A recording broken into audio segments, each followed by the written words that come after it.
اعوذ باللہ من الشیطان الرجیم بسم اللہ الرحمن الرحیم الحمد للہ رب العالمین الصلاۃ والسلام علی اشرف الانبیاء والمرسلین وعلی آلہ الطیبین الطاہرین المعصومین سیما بقیۃ اللہ فی الارضین روحی و ارواحنا الفدا رب یسر ولا تعسر وتمم بالخیر انکا علی کل شیء قدیر وافوض امری الی اللہ ان اللہ بصیر بالعباد لا حول ولا قوة الا باللہ العلی العظیم حسبنا اللہ ونعم الوکیل ونعم المولا ونعم النصیر اما بعد فقد قال اللہ تبارک وتعالی فی کتابہ المجید وفرقانہ الحمید وقولہ الحق وهو اصدق الصادقین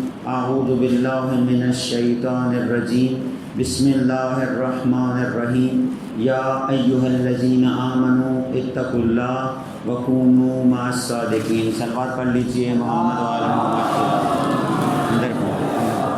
اندر پڑھو ایک دفعہ پھر بآواز بلند صلوات کی تلاوت۔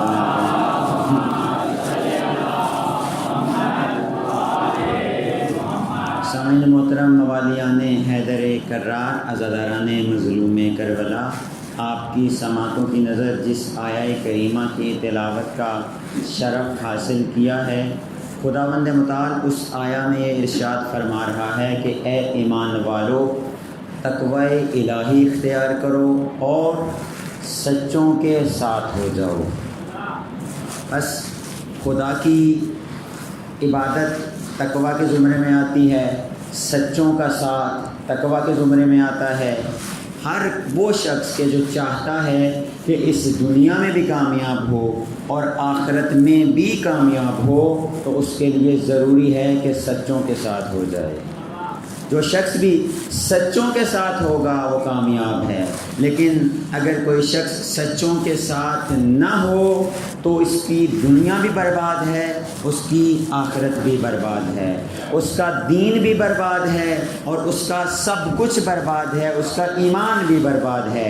ایمان کے بچاؤ کے لیے، دین کے بچاؤ کے لیے، دنیا میں کامیابی اور آخرت میں شفاعت آل محمد حاصل کرنے کے لیے جس ساتھ کی ضرورت ہے وہ سچوں کا ساتھ ہے۔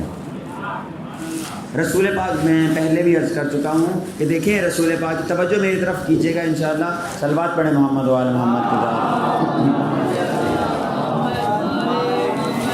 دیکھیں رسول پاک صلی اللہ علیہ وآلہ وسلم کی لڑائی، رسول پاک صلی اللہ علیہ وآلہ وسلم کا جھگڑا مشرکین کے ساتھ، یہودیوں کے ساتھ کیا تھا؟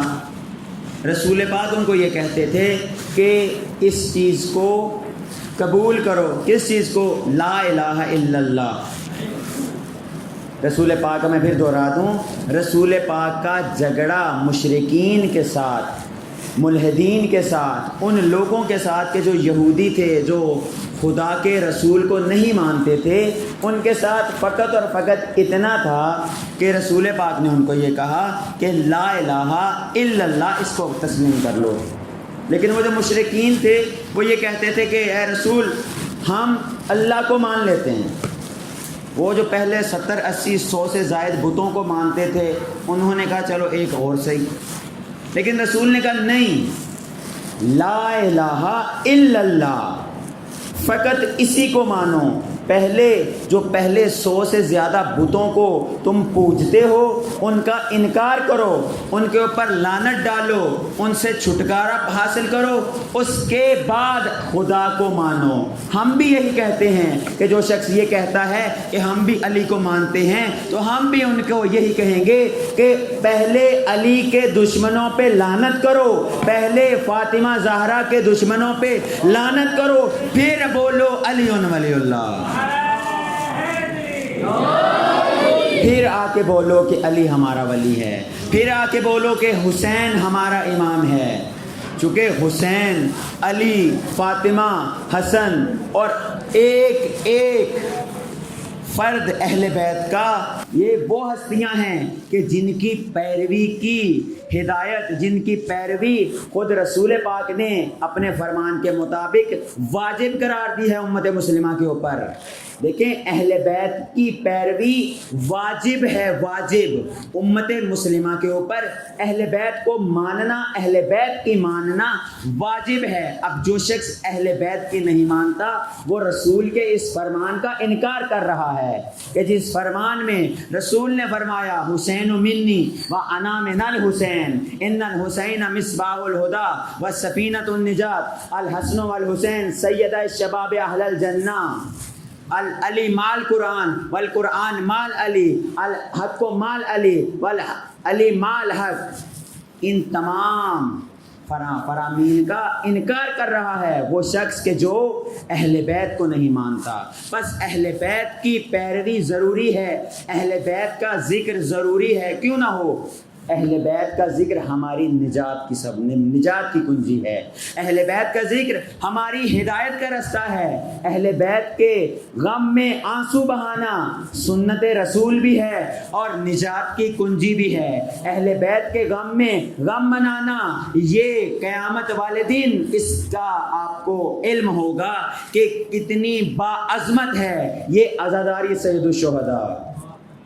روز قیامت جب تمام افراد کو میزان کے لیے، حساب و کتاب کے لیے لایا جائے گا، خداوند متعال اس وقت جبریل کو یہ حکم دے گا، اے جبریل اس کرتے کو لہراؤ جس کرتے کے اوپر حسین ابن علی کے خون کے نشان ہیں، اس کرتے کو لہراؤ اور بتاؤ کہ یہ اس شہید کا کرتا ہے کہ جس کو بے گور و کفن شہید کیا گیا، جس کو پیاسا شہید کیا گیا، جس کا قصور یہ تھا کہ اس نے اسلام کو بچایا، جس کا قصور یہ تھا کہ اس نے ڈوبتے ہوئے اسلام کو دوبارہ زندگی دی، جس کا قصور یہ تھا کہ اس نے قرآن کو دوبارہ زندہ کیا، جس کا قصور یہ تھا کہ اس نے خدا کی وحدانیت کو بھی بچایا، رسول کی رسالت کو بھی بچایا اور علی کی ولایت کو بھی بچایا۔ یہ حسین ابن علی یہ وہ ہستی ہے کہ جس کا ذکر کرنا ہم سب کے اوپر واجب نہیں اوجب ہے۔ کیوں؟ اس لیے میں دوبارہ عرض کر دوں، اس جملے کو عرض کرنے سے پہلے معافی مانگ لوں۔ دیکھیں حسین کو کیوں روایات میں لکھا ہے کہ حسین کا تذکرہ کرو، کیوں لکھا ہے؟ رسول پاک اس دنیا سے گئے، مولا علی اس دنیا سے گئے، امام حسن اس دنیا سے گئے، جناب سیدہ اس دنیا سے گئیں، امام صادق کو شہید کیا گیا، امام باقر کو شہید کیا گیا، امام سید الساجدین کو شہید کیا گیا، امام موسیٰ کاظم کو شہید کیا گیا، امام علی رضا کو شہید کیا گیا، امام محمد تقی، علی نقی اور حسن عسکری کو شہید کیا گیا۔ لیکن اتنے اہتمام سے جو ذکر سید الشہداء ہوتا ہے، کیوں؟ اس کی وجہ کیا ہے؟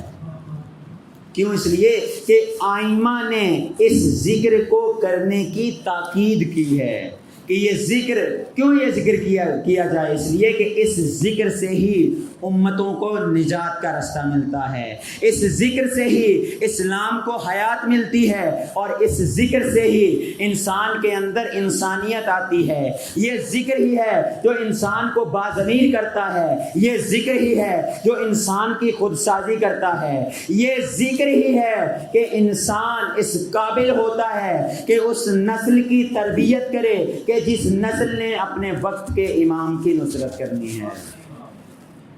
جس طرح کل بھی عرض کیا، دیکھیں ہمارا وقت گزر چکا، ہم اپنا وقت گزار چکے ہیں، جو آنے والا وقت ہے اس نسل کا وقت ہے کہ جو نسل آپ کے ہاتھوں میں پل رہی ہے، اگر اس نسل کی اچھی تربیت کی، یہ نسل جب امام زمانہ ظاہر ہوں گے امام زمانہ کی فوج کا حصہ ہوگی، اور خدا نخواستہ اگر ہم نے اس نسل کی تربیت کرنے میں کوتاہی کی، روز قیامت ہم جناب سیدہ کو بھی جواب دے ہیں، ہم امام حسین علیہ السلام کو بھی جواب دے ہیں۔ بس اس فرش عزا پہ آ کے فقط ثواب نہیں سمیٹنا، بلکہ ان اصولوں کو لینا ہے جن اصولوں کے اوپر آپ اپنی نسل کی تربیت کر سکیں۔ میں نے پہلے بھی عرض کیا، دیکھیں نسل کی تربیت کا پہلا اصول کہاں سے شروع ہوتا ہے؟ جب دو نامحرم صیغہ عقد کے بعد محرم بنتے ہیں تو خدا را سیلفی سے اپنی زندگی کا آغاز نہ کیجئے، فیس بک پہ پوسٹ کرنے سے اپنی زندگی کا آغاز نہ کیجئے، فیس بک کا سٹیٹس کہ میں آج کے بعد شادی شدہ ہو گیا ہوں اس سے نہ کیجئے، بلکہ فوراً قرآن کھولیے، فوراً صحیفہ سجادیہ کھولیے، فوراً صحیفہ مہدیہ کھولیے اور فوراً نہج البلاغہ سے کھول کے اپنی اس ازدواجی زندگی کا آغاز اس جگہ سے کیجیے جس کا آغاز خدا کے نام سے اور اہل بیت کے نام سے ہوگا۔ میں یقین سے کہہ سکتا ہوں کہ اس کی آنے والی زندگی میں رحمتیں بھی ہیں اور برکتیں بھی ہیں۔ خدا اس کو جو اولاد دے گا وہ حتماً صالح اولاد ہوگی۔ بس پہلا اصول، قرآن سے اپنی زندگی کا آغاز کیجئے۔ دوسرا اصول میں دوبارہ تکرار کر رہا ہوں، ضرورت ہے اس چیز کی، اولاد جب آپ کو ملے اس کا اچھا نام انتخاب کیجئے۔ تیسرا اصول، اپنے گھر کا ماحول حسینی بنائیے۔ میں کیوں کہہ رہا ہوں کہ حسین کو عزا خانوں تک محدود نہ کیجئے، بلکہ حسین کو اپنے گھروں میں لے کے جائیے۔ جب حسین آپ کے گھر میں آئیں گے، آپ کے گھر میں جو بچے تربیت پا رہے ہیں وہ بچے حسینی بنیں گے۔ جب حسین کا ذکر ہوگا، جب کربلا کا ذکر ہوگا، ان بچوں کے ذہنوں میں کربلا ہوگی۔ جب عاشورہ کا ذکر ہوگا، ان بچوں کے ذہنوں میں عاشورہ ہوگی۔ جب ان کے سامنے علی اکبر، علی اصغر، قاسم اور محمد کا ذکر ہوگا تو ان کے ذہنوں میں ڈوریمون نہیں ہوگا، بلکہ ان کے ذہنوں میں قاسم ہوگا، ان کے ذہنوں میں اون و محمد ہوں گے۔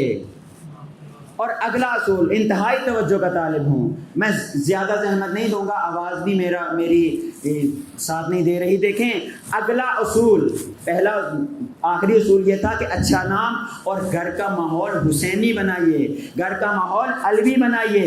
حسین کو گھر میں دعوت دیجیے، ہم ہر کسی کو دعوت دیتے ہیں۔ دیکھیں آئمہ کی سب سے بڑی مظلومیت معلوم ہے کیا ہے؟ آئمہ کی سب سے بڑی مظلومیت یہ ہے کہ آئمہ کے ماننے والے ان کو اپنے گھر میں دعوت نہیں دیتے۔ کل بھی جس طرح عرض کیا تھا کہ دعوت کا ایک آسان سا طریقہ یہ ہے کہ ہر شب جمعہ یا روز جمعہ حدیث قصہ کی تلاوت کیجیے۔ یہ تربیت ہے، یہ عاشورائی تربیت ہے، یہ ذکر حسین ابن علی ہے، اسی کا نام ذکر سید الشہداء ہے۔ اگلا اصول دیکھیے، آپ سب کے پاس موبائل ہوگا، خدا را اگر آپ اپنے بچوں کی تربیت حسینی کرنا چاہتے ہیں، اگر آپ اپنے بچوں کو علوی بنانا چاہتے ہیں، اگر آپ چاہتے ہیں کہ آپ کے بچے امام زمانہ کی نصرت کریں، اس موبائل سے ان کو دور کیجیے۔ دیکھیں اگر آپ کا بچہ موبائل پہ زیادہ وقت استعمال کر رہا ہے، اگرچہ آپ نے جتنے مرضی پاسورڈ لگائے ہوں، انٹرنیٹ بند کیا ہو، لیکن اس موبائل کی تاثیر ایسی ہے کہ یہ انسان کے ذہن کو کمزور کر دیتا ہے، انسان کے ذہن کو کند کر دیتا ہے۔ آج اب دیکھ لیں ہمارے بچے اسکولوں میں اچھے طریقے سے کیوں نہیں پڑھ سکتے؟ اس کی ایک وجہ ان کا موبائل کا استعمال ہے۔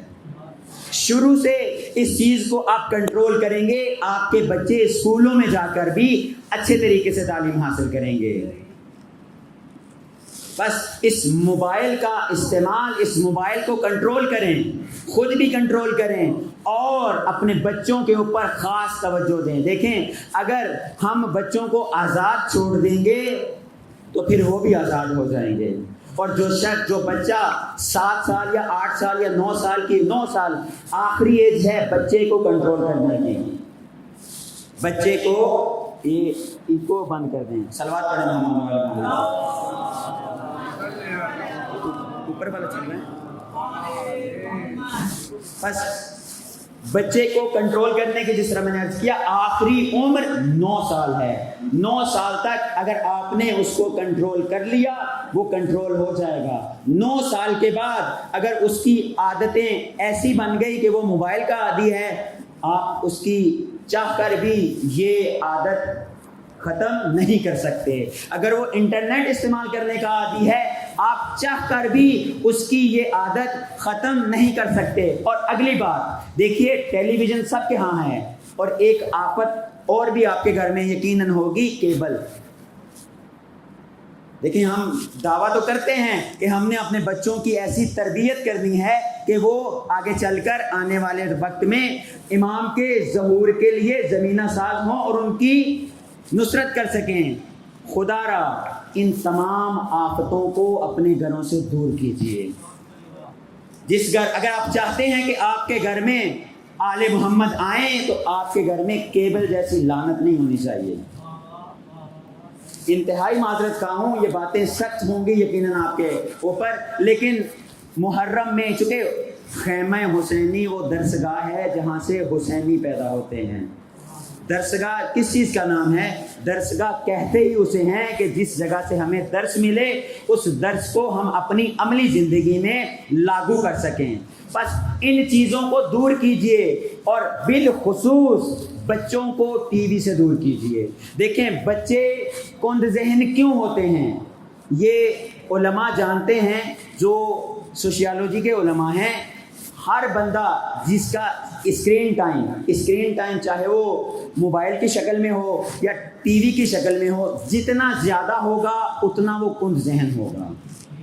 اگر آپ نے ٹی وی دیکھنا ہے، ٹی وی پہ بجائے انڈین فلمیں، بجائے پاکستانی ڈرامے، آپ کے پاس اگر آپ کا گزارا نہیں ہے ٹی وی دیکھنے کے بغیر، آپ شہید کوفہ دیکھیں، آپ امام علی کی مووی دیکھیں، آپ مختار سقفی کی مووی دیکھیں، آپ اسلامی مووی دیکھیں۔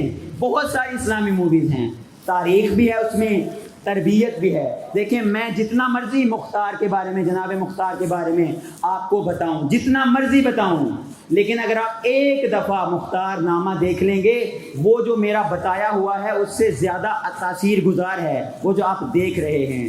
یہ میں نے حدیث بھی آپ کے سامنے عرض کی تھی کہ وَكُونُوا دَاعَةً لِلنَّاسِ بِغَيْرِ أَلْسِنَتِكُمْ، بجائے بتانے کے دکھائیں، بجائے سننے کے دیکھیں۔ میں جتنا آپ کو مرضی کہوں، یہاں سے بیٹھ کے نماز اس طرح پڑھنی ہے، نماز اس طرح پڑھنی ہے، رکوع اس طرح کرنا ہے، سجدہ اس طرح کرنا ہے، جب تک عملی پریکٹس نہیں کروں گا آپ کے ذہن میں وہ چیز نہیں بیٹھے گی۔ تربیت کا بھی اصول یہی ہے کہ آپ بچوں کو دکھائیں، کر کے دکھائیں۔ اگر مختار نامہ ہے تو مختار نامہ دکھائیں، اگر شہید کوفہ ہے، شہید کوفہ بجائے پاکستانی انڈین ڈراموں کے ان کو دکھائیں۔ اگر قرآن کے بارے میں ان کو یہ کہ آپ کا بچہ قرآن پڑھے تو ان کے سامنے قرآن پڑھیں، نمازی بنے تو ان کے سامنے نماز پڑھیں۔ اگر آپ چاہتے ہیں کہ آپ کا بچہ حسینی بنے تو حسینی بن کے دکھائیں۔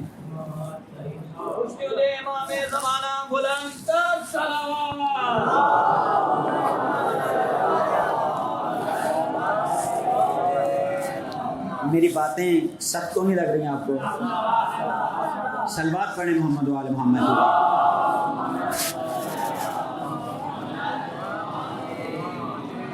اگلا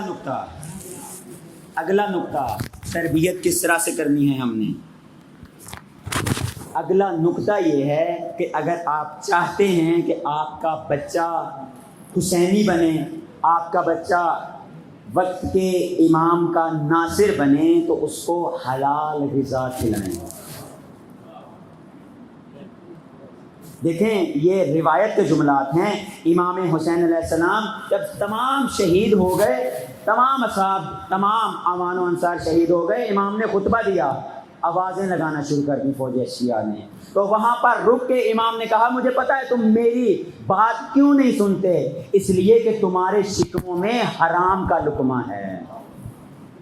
اور روایت کے جملے ہیں کہ اگر خدا نہ خواستہ الیاذ باللہ اگر کوئی شخص حرام کا کوئی ایک چھوٹا سا ذرہ بھی کھاتا ہے، 40 دن تک اس کی دعا قبول نہیں ہوتی۔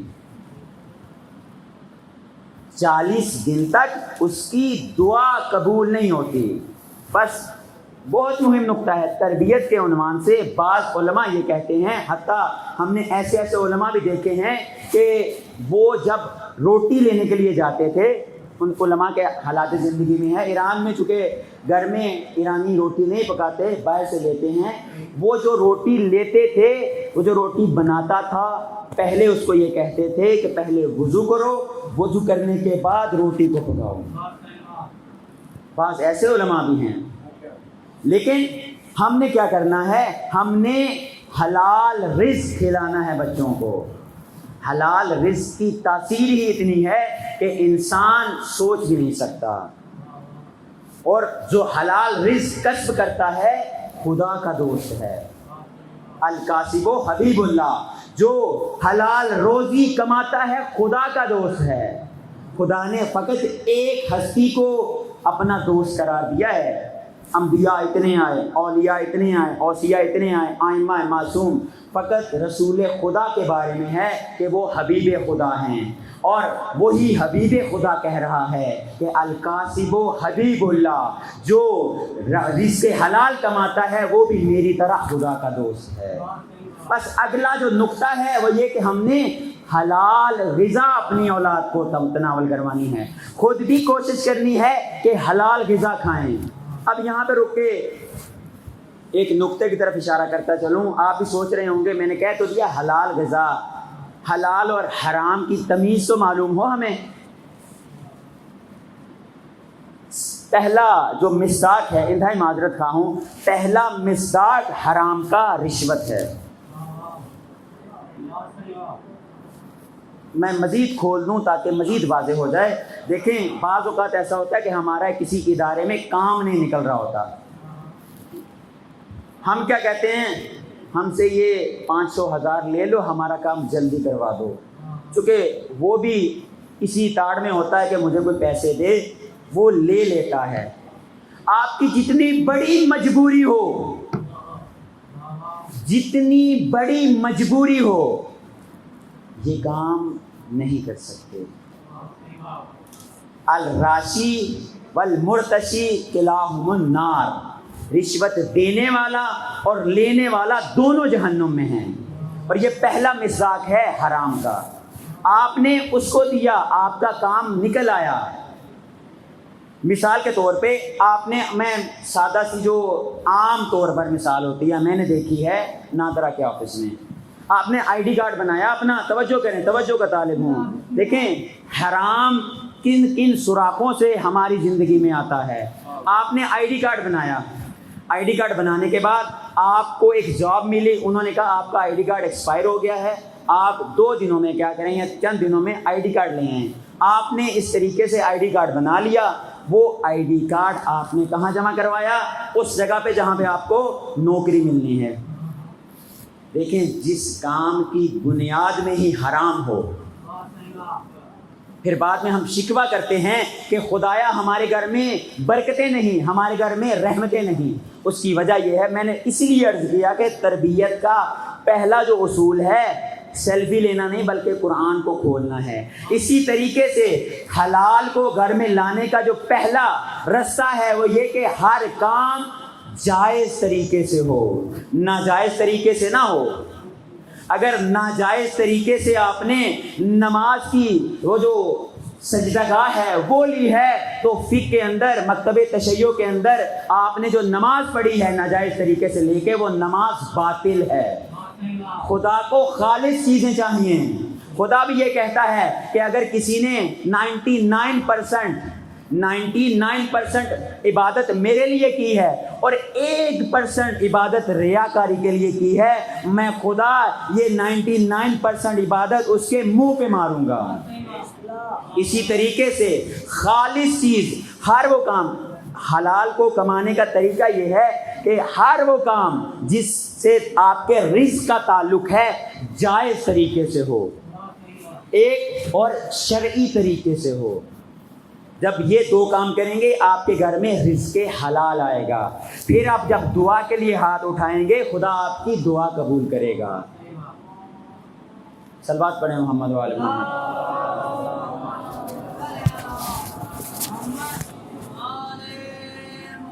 تربیت کا اگلا اصول یہ ہے کہ ہم حلال غذا خود بھی کھائیں، رزق حلال اپنی اولاد کو بھی کھلائیں۔ اگلا اصول اور انشاءاللہ آپ کی زحمتوں کو تمام کروں. دیکھیں تربیت کبھی بھی جبر سے نہیں ہو سکتی.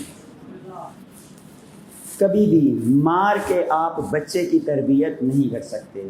تربیت کا اصول یہ ہے کہ پیار اور محبت سے بچے کی تربیت کی جائے. اگر نماز کی طرف، قرآن کی طرف، روزے کی طرف، دین کی طرف راغب کرنا ہے، پہلا تو اصول اس کا تو یہی ہے کہ خود کریں، اور اگر بچہ پھر بھی نہیں ہوتا تو پیار اور محبت سے اپنی اولاد کو دین کی طرف لے کے آئیں.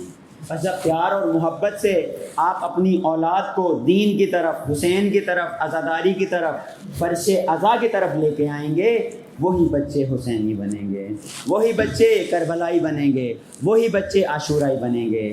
اور اس کے بعد اگر دامن وقت میں گنجائش ہوتی تو میں مزید عرض کرتا. اس نقطے کے اوپر میرا پورا موضوع گھوم رہا ہے. وہ نقطہ یہ ہے کہ تربیت کے لیے جو سب سے اہم چیز ہے وہ یہ ہے کہ میاں اور بیوی کا آپس میں تعلق کیسا ہے. چونکہ بچے یا والد کو دیکھ کے سیکھتے ہیں یا والدہ کو دیکھ کے سیکھتے ہیں. ان دونوں کے درمیان تعلق کیسا ہے؟ آیا پیار اور محبت کا تعلق ہے یا پھر غصے کا تعلق ہے؟ آیا پیار اور محبت کے ساتھ زندگی بسر کر رہے ہیں یا پھر شوہر بیوی کے اوپر حکمرانی کر رہا ہے؟ میں نے پہلے بھی عرض کیا ہے، دیکھیں بیوی کی ذمہ داری فقہی اصول بتا رہا ہوں، از لحاظ شرعی، از لحاظ فقہی، از لحاظ فقہ جعفریہ، بیوی کی ذمہ داریوں میں نہیں کہ وہ کھانا بنائے.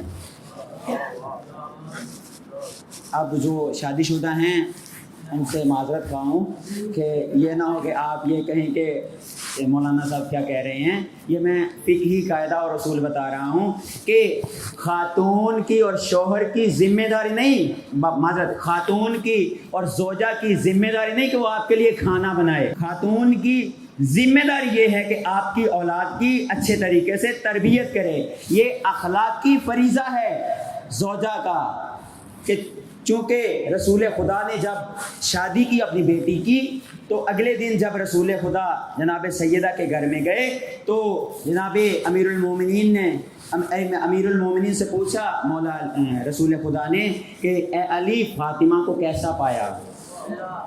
تو علی کہتے ہیں کہ میں نے خدا کی عبادت میں ایک بہترین ساتھی کو پایا ہے. پھر وہاں پہ رک کے رسول خدا نے کہا اے علی، گھر کے باہر کی ذمہ داری تمہاری ہے اور گھر کے اندر کی ذمہ داری فاطمہ کی ہے.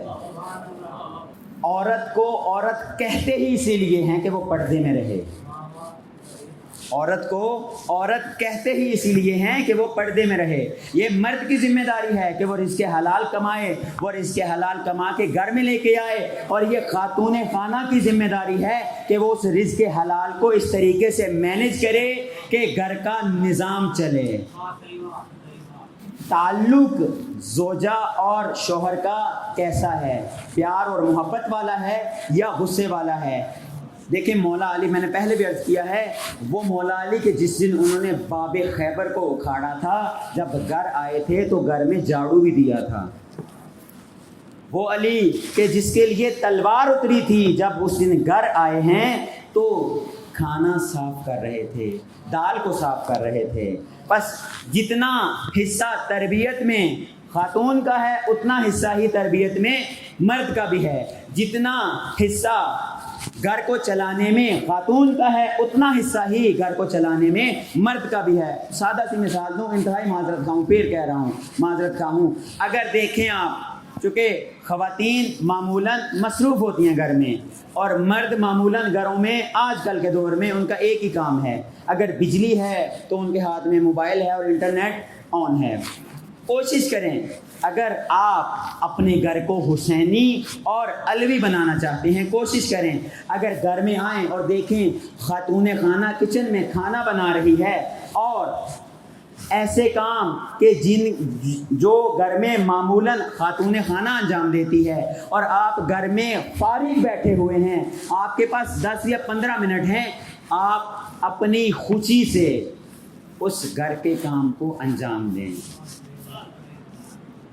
مثال دوں پھر کہہ رہا ہوں کہ کہیں یہ نہ کہہ دیجیے گا کہ مولانا صاحب آئے اور مولانا صاحب نے خواتین کے بارے میں کافی کہا اور ہمیں خواتین کے نیچے لگا کے چلے گئے. مثال، سادہ سی مثال، اگر خاتون کھانا بنا رہی ہے اور گھر میں برتن پڑے ہوئے ہیں، 2 پلیٹیں ہوں گی، 2 گلاس ہوں گے یا 1 چمچ ہوگی دھونے والی، تو آپ اس کو دھو دیں.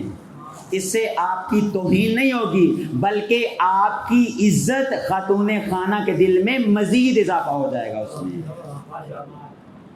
بس ہم نے یہ اصول ہیں اچھی زندگی گزارنے کے. اور آج ہمارے گھروں میں کیوں لڑائی جھگڑے ہیں، کیوں نوبت اس مقام پہ آ جاتی ہے کہ خاتون کہتی ہے کہ میں نے اس شخص کے ساتھ نہیں رہنا، مرد کہتا ہے کہ میں نے اس شخص کے ساتھ نہیں رہنا. یہ چھوٹے چھوٹے جو معاملات ہوتے ہیں، چھوٹی چھوٹی چیزیں ہوتی ہیں، ان کو بڑا بنا لیا جاتا ہے. نان ایشو کو ایشو بنا کر اس کی بنیاد پر گھر اجڑ جاتے ہیں. تو نان ایشو کو نان ایشو ہی رہنے دیجئے. ایسے کام تلاش کیجئے گھر آنے کے بعد، ایسے ذرائع تلاش کیجئے، ایسے اسباب تلاش کیجئے گھر آنے کے بعد کہ آپ کی زوجہ آپ سے خوش ہو، تاکہ گھر کا ماحول ایسا ہو کہ جب بھی آپ خاتون کو کہیں، اپنی زوجہ کو کہیں کہ میرے لیے یہ کام کر دے، وہ خوشی کے ساتھ کرے، نہ اکتاہٹ کے ساتھ. ہمیں بھی چاہیے ہم ان تمام چیزوں کو اپنی زندگی میں عملی کریں.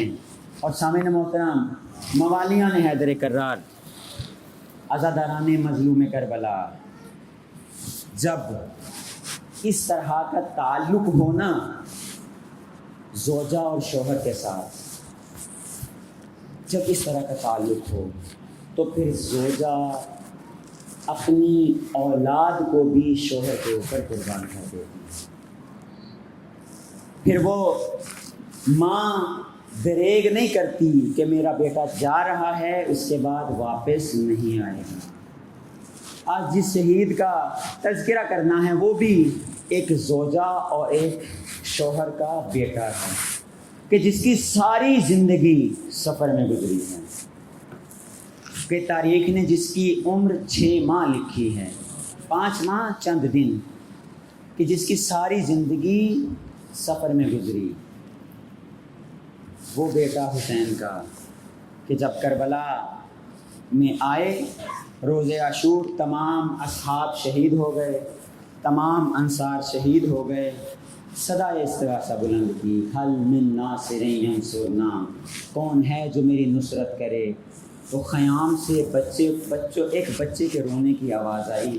حسین سمجھے چونکہ 3 دن سے پانی بند ہے، پیاس کی شدت سے کوئی بچہ اس دنیا سے چلا گیا. عزاداروں، معلوم کیا تو پتہ چلا رباب کے خیمے میں علی اصغر جب گئے نا تو رباب نے کہا مولا جب سے آپ نے صدائے استغاثہ بلند کی ہے علی اصغر کو بے چینی سی ہے اور علی اصغر نے آپ کو جھولے سے گرا دیا ہے. عزادار حسین نے کہا اے رباب علی اصغر کو مجھے دو. میں یہاں پہ رک کے میں نے ہر جگہ جب بھی مصائب پڑھتا ہوں مولا اصغر کے تو یہ جملہ ضرور کہتا ہوں. دیکھیں 6 ماہ کا بچہ صاحب اولاد ہیں آپ، 6 ماہ کا بچہ کتنی ہمت ہوتی ہے اس کے اندر، کتنی سوجھ بوجھ ہوتی ہے اس کے اندر کہ جس کو یہ بھی معلوم نہیں کہ میں جو جا رہا ہوں واپس پلٹ کے نہیں آؤں گا. عزادارو، جناب رباب نے کیا حال ہوگا اس ماں کا کہ جس ماں کا شیر خوار بیٹا اس کا شوہر اس سے مانگ رہا ہو اور اس ماں کو یہ بھی علم ہو کہ اب یہ جو علی اصغر جا رہا ہے واپس کبھی نہیں آئے گا. عزادارو، حسرت بری نگاہ سے علی اصغر کے چہرے کو دیکھا، آنسو آ گئے اور کیا کہا اے بیٹا علی اصغر مجھے معاف کر دینا، عالم غربت میں تمہاری ماں تجھے پانی نہ پلا سکی. اے بیٹا علی اصغر مجھے معاف کر دینا، اگر میرا دودھ خوش نہ ہوا ہوتا میں تجھے دودھ ضرور پلاتی. اے بیٹا علی اصغر جب حوض کوثر پہ جانا، جب فاطمہ زہرا کے پاس جانا تو میری شکایت نہ کرنا، اگر میں مجبور نہ ہوتی تو میں تجھے پانی ضرور پلاتی. عزادارو حسین نے علی اصغر کو لیا اور علی اصغر کو لے کے فوج اشقیاء کی طرف آئے اور کہا اے لعینوں تمہاری دشمنی مجھ سے ہے، اس بچے کا کیا قصور، اس بچے کو 2 گھونٹ پانی دے دو۔ عزادارو عمر سعد لعین نے کہا اے حسین تو بچے کے بہانے خود پانی مانگ رہا ہے، بچہ خود پانی مانگے پھر ہم پانی دیں گے۔ عزادارو ایک دفعہ زمین کربلا میں زلزلہ آیا، حسین نے علی اصغر کو تپتی ہوئی ریت پہ رکھا اور کہا اے بیٹا ذرا ان فوج اشقیاء سے پانی مانگ۔ عزادارو علی اصغر نے اپنی خشک زبان اپنے خشک ہونٹوں سے جب لگائی نا تو فوج اشقیاء میں چہم گویاں ہونا شروع ہو گئی۔ کیسا ظلم ہو گیا کہ آل رسول پیاسی رہے اور یزیدی فوج کے گھوڑے بھی پانی پیئیں۔ عزادارو عمر سعد نے حرملہ کو کہا اے حرملہ حسین کے اس سپاہی کو شہید کرو۔ حرملہ نے پورے جنگ کربلا میں 3 تیر چلائے ہیں۔ ایک تیر اس وقت چلایا جب عباس علمدار کے بازو قلم ہو گئے، عباس مشق کو دانتوں میں لیے خیام کی طرف جا رہے تھے، حرملہ نے مشکیزے کا نشانہ لیا۔ دوسرا تیر اس وقت چلایا جب نہ حسین زین پہ تھے نہ زمین پہ تھے، حسین کی پیشانی کا نشانہ لیا۔ عزادارو ایک تیر اس وقت چلایا جب حسین علی اصغر کو میدان میں لے کے آئے۔ میں کہوں گا مولا آل رسول کو امت رسول نے ان تیروں سے شہید کیا کہ عرب میں جن تیروں کو جانوروں پہ چلایا جاتا تھا۔ عزادارو میں مختصر کر رہا ہوں، عمر سعد نے حکم دیا اب حرملہ تیر چلانا چاہتا ہے، تیر چل نہیں رہا، تیر گر گیا، 3 دفعہ تیر گرا ہے۔